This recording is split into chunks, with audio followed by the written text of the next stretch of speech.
Fantasy Premier League managers, welcome back to Game Week 19 and 20. We're going to have a 2-in-1 here as it's Christmas time. I'm not going to have time to edit and my artist is busy as well. So we're not going to be able to get everything needed for Game Week 20 ready for you. So I'm going to do a 2-in-1 for you, and it kind of makes sense as well as we've seen more postponements to Game Week 19. This week we've already seen Liverpool versus Leeds, Wolves versus Watford and Burnley versus Everton cancelled.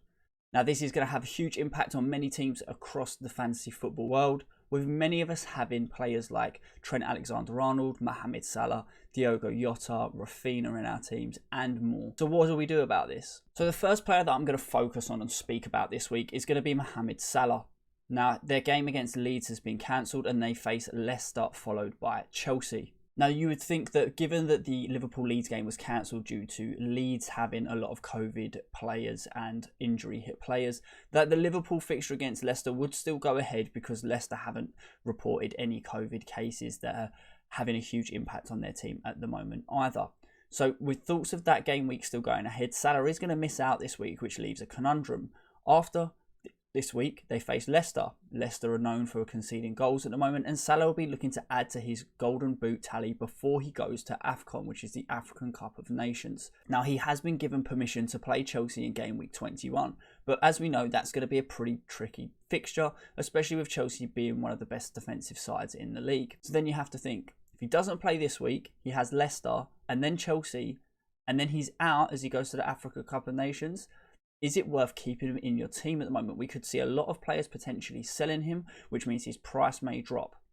Now, we've got to think about other premium midfielders in the middle of the park that may be worth our time. Now, someone most people are jumping to is a player that I've had in since, I think, Game Week 14, 15, and that is Heung-min Son. Son's a little bit cheaper than Salah. He has some fantastic fixtures coming up as well, facing Crystal Palace, Southampton and Watford in the next 3. So there's big opportunities for him to get some big returns. So it seems like the most plausible situation. That being said, do you think Salah's going to return well against Leicester?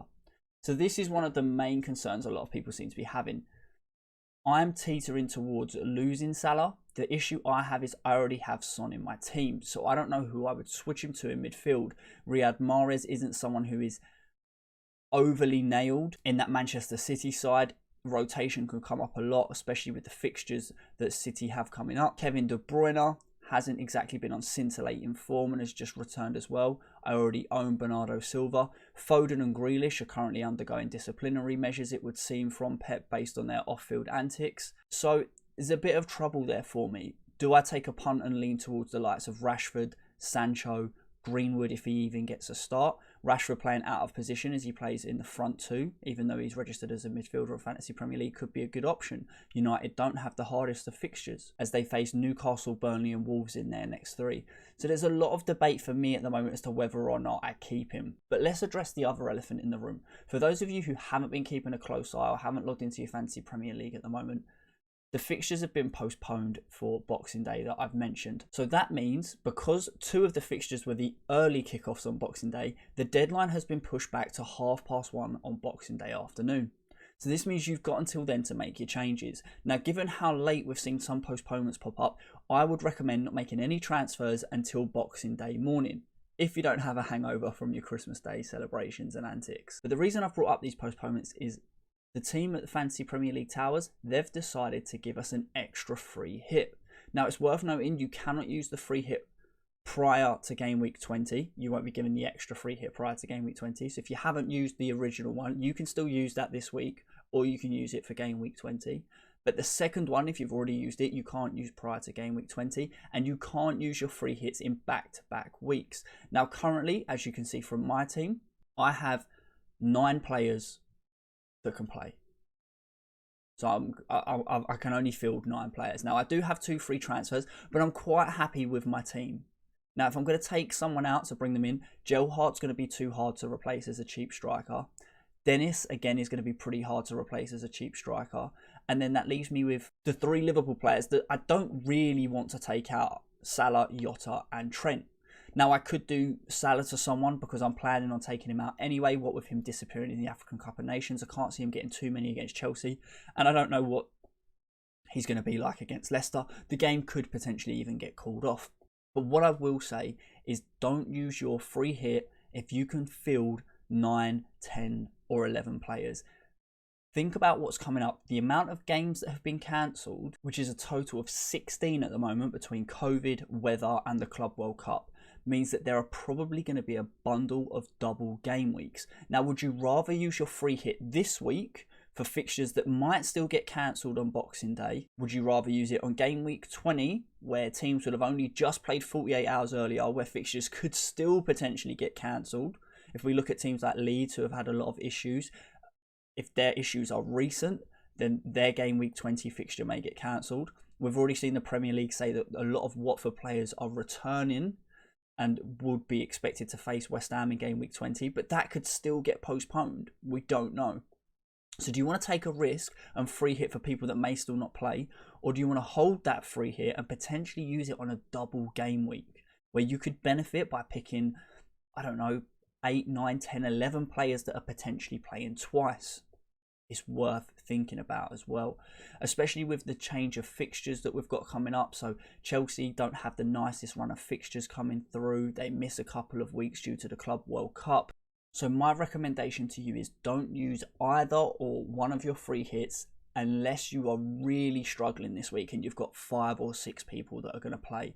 And even then, I would weigh up whether you think there are going to be more postponements and cancellations, which is why I'm recommending you either don't free hit or you don't make your transfers until Boxing Day morning.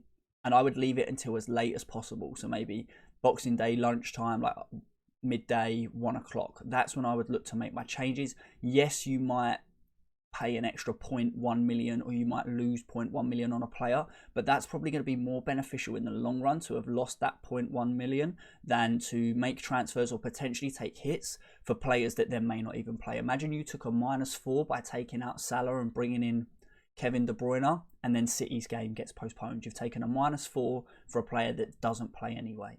So be cautious and tread carefully.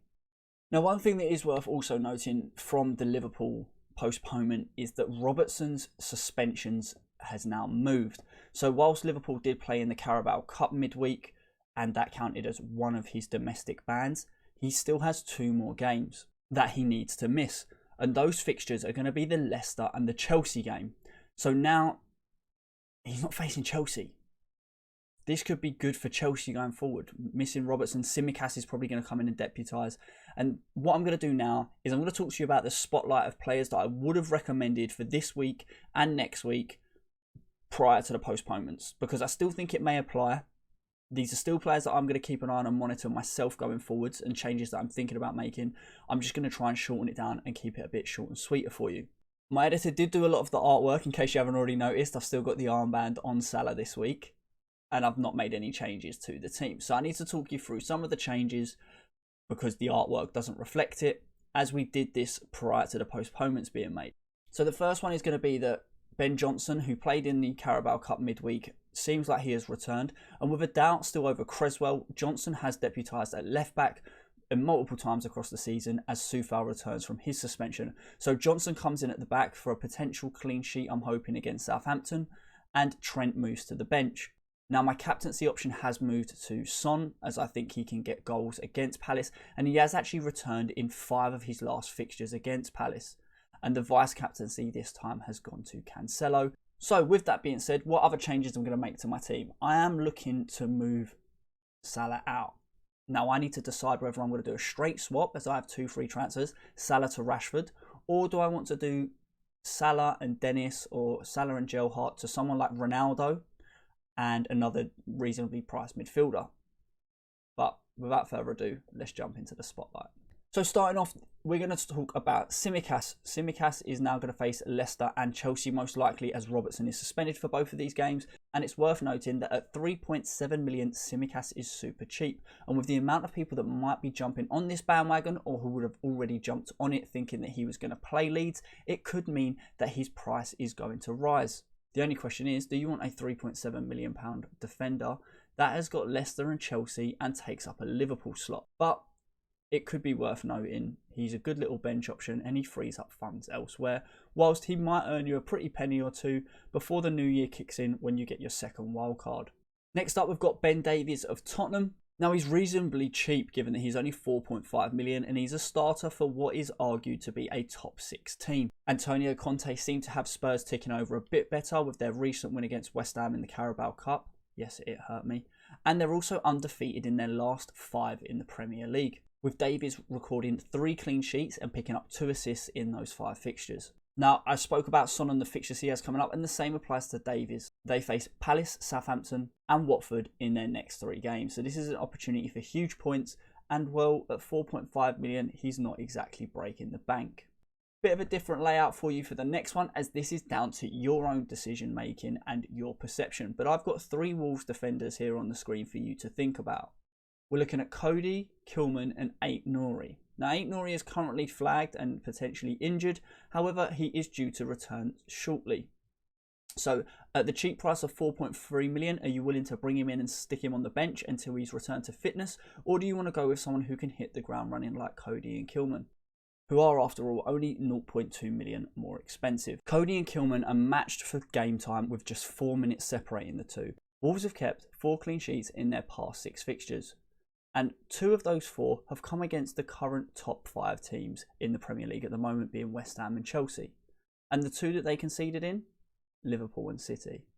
So their defensive performances have been very sound recently, given that they only conceded to Liverpool and City 1 each as well, with Liverpool's winner coming in the 94th minute as well. So until that 94th minute goal, Wolves had managed to keep Liverpool out as well. So defensively, they're looking really sound recently. And yes, Wolves do blank in game week 19, so I wouldn't be rushing to bring these guys in. And after that, they do face Arsenal and United. But from game week 22 to game week 32, they have just 1 fixture that's been given a fixture difficulty rating of 4. So more clean sheets on the horizon, most likely. 4.5 million, bargain. And why am I recommending these Wolves players as well? And game week 22, didn't we talk about that earlier? Game week 22 is when we see a lot of players disappear for the AFCON, if not game week 21. And most of us probably have 1, if not 2, Chelsea defenders in our squad at the moment. And it's worth noting that this is what Chelsea's fixtures look like from game week 21 onwards. Liverpool, Spurs, City, blank, blank. So Chelsea have 5 game weeks in a row where they're playing Liverpool, Spurs and City, and they're also not playing in 2 of those game weeks. Now, don't get me wrong, a double week fixture could pop up at some point, as some of Chelsea's fixtures need to be rescheduled. Brighton and Arsenal, namely. But if you're going to go 5 weeks with tricky fixtures like that and blank game weeks, it kind of makes sense to me to start losing the Chelsea assets. That's what I'm planning to do anyway. I've got plans to take Rudiger and James out. It's one of the reasons that I've not brought Mount in, because I'm only going to ship him out from game week 21 onwards. So I'm planning on losing Rudiger and Mount. I was actually probably going to lose Rudiger this weekend, to be honest. I was going to do Rudiger to Zinchenko of City, but the postponements have kind of made me pause. Rudiger's still playing at the moment, and it doesn't make sense using a transfer, doing a player to a player that are both playing, when I could take out a player who's not playing and bring in a player who is. So keep an eye out for them, but keep an eye on these Wolves boys.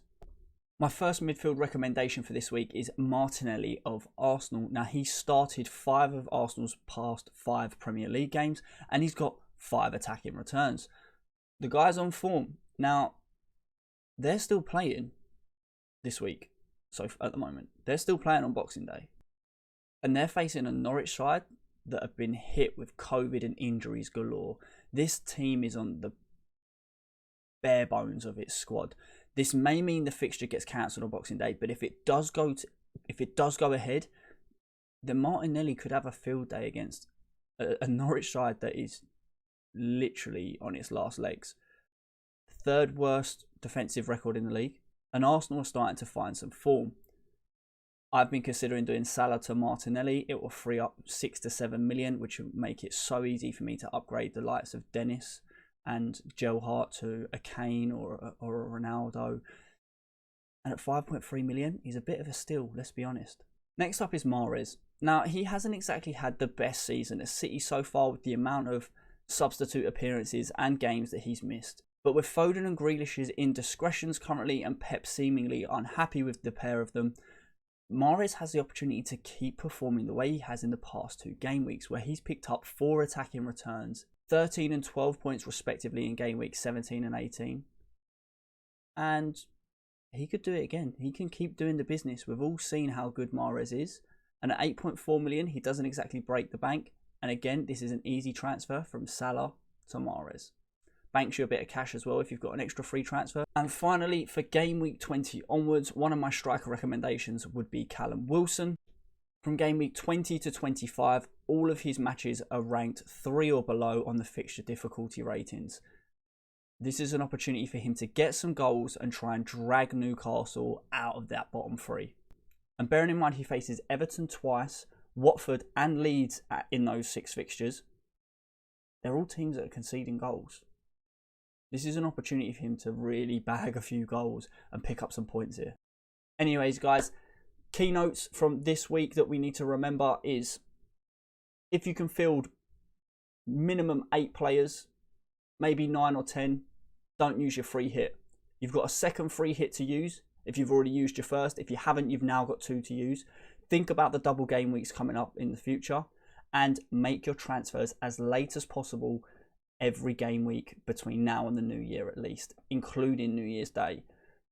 Fixtures are being postponed on the day or very near to kickoff.